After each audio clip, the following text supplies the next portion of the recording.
gold trails and ghost towns. Share the adventures of our early pioneers as we explore the development of the Pacific Northwest and beyond. With your host, Mike Roberts, and historian Bill Barlee.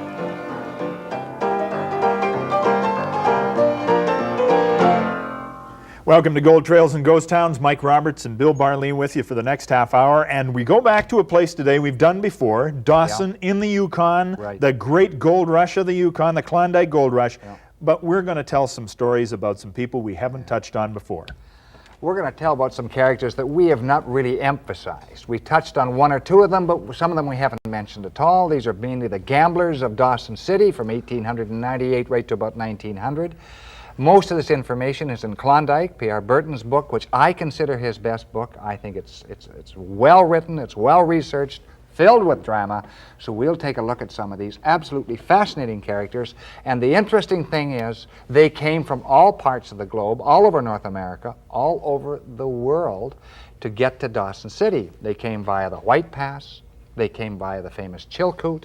They came downriver from Lake Lindeman. They came upriver from St. Michael's. They came from all over, all directions to get to Dawson. Dawson was the gold capital of the world at this time. At that particular juncture, it was the gold capital of the world and the most well-known gold town ever. Population, you would say, be about what? Oh, close to 30,000 at its height. And these are 30,000 rambunctious, testosterone-obsessed individuals. You bet. You bet. And what happened is, of course, the gamblers gravitated there because there was lots of gold, and the gold was so plentiful, it literally staggers the imagination. Well, you told me once that they could leave bags of gold out on the street, and there was just so much of it, nobody'd touch it. At first they could. Oh. Only at first. And there were pans of gold, gravel, that yielded 6 or 7 pounds of gold. Not ounces, but pounds of gold.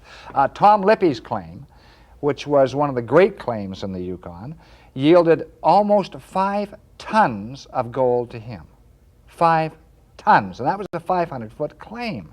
So the gamblers were there to take their share and perhaps a little bit more. Of course. Okay, this is going to be just a great show. I sense it, so don't go away. The Gamblers of Dawson when we come back.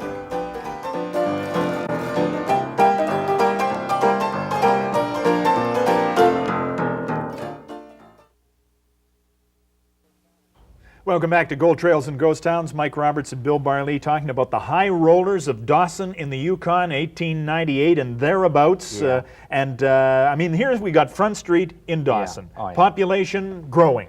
All the Attitude time. big. People waiting to find some excitement. Well, the gamblers were only too prepared to give them a lot of excitement. And sometimes the gamblers gambled amongst themselves. Silent Sam Bonifield and the Montana Kid and Harry